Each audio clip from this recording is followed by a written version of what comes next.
What if I told you that some of the worst tragedies in Jewish history, events separated by centuries, all happened on the exact same day? And what if I told you that that day was just around the corner? It's called Tisha B'Av, the ninth day of the Hebrew month of Av. To many, it's just another date on the Jewish calendar. But to those who know, it's a day that has become synonymous with mourning, destruction, and deep sorrow. For the rest of the world, it's August 2nd. In this video, we'll uncover the incredible pattern of loss tied to this one date. We're going to look into the biblical origins and explore why Tisha B'Av is still a powerful day of reflection, prophecy, and hope. Tisha B'Av's tragic legacy starts in the wilderness, not with a sword, but with fear. In Numbers 13 and 14, 12 spies are sent by Moses to scout the promised land.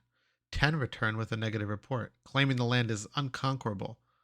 The people panic and weep all night, choosing fear over faith. According to Jewish tradition, this night of weeping, what would become the ninth of Av, was decreed by God as the date of future generations' sorrow. God says in Numbers 14, 22 to 23, "Not one of the men who saw my glory and signs that I did in Egypt in the wilderness shall see the land I swore to give to their fathers." This rejection of God's promise led to 40 years of wandering, and the foundation for what would become a day of judgment throughout Jewish history. Fast forward hundreds of years. Now, Israel's become a nation, built a capital in Jerusalem, and erected a magnificent temple to the Lord. It was their center of worship, identity, and hope. But then, in 586 BCE, the first temple, built by Solomon, is destroyed by the Babylonians under Nebuchadnezzar. The people are exiled, Jerusalem lies in ruins, and tradition holds that this devastating event occurred on the ninth of Av.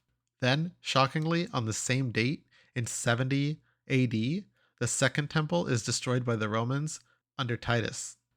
Flames engulf the sanctuary, stones are torn down. Jewish historian Josephus records the horror. Jerusalem's spiritual heart is ripped out again. Two temples, same day, same destruction.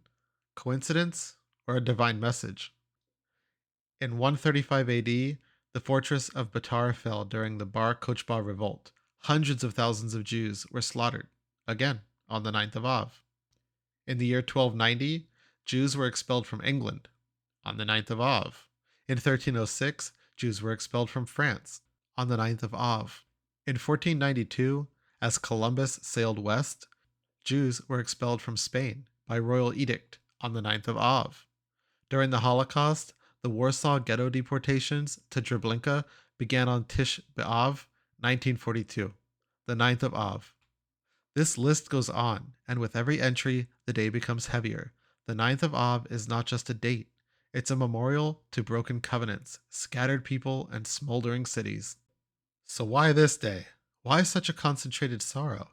In Judaism, Tisha B'Av is more than history. It's a mirror, a time of reflection on national sin, covenantal failure, and divine discipline.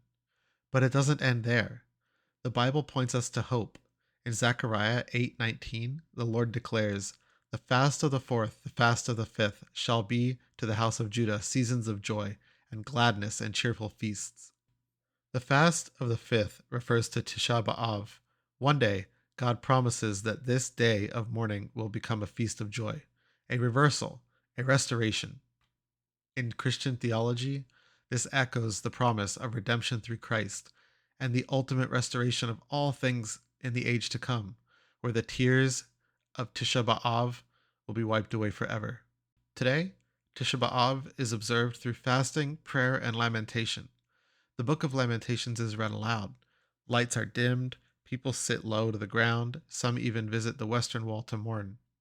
But even in the darkness, there's a flicker of light. Tisha B'Av teaches us that God is not absent in suffering, that history has a pattern, and that pattern points to both judgment and redemption. Whether you're Jewish, Christian, or simply somebody that values history and hope, Tisha B'Av challenges us to remember and to look forward. Did you know about Tisha B'Av before today?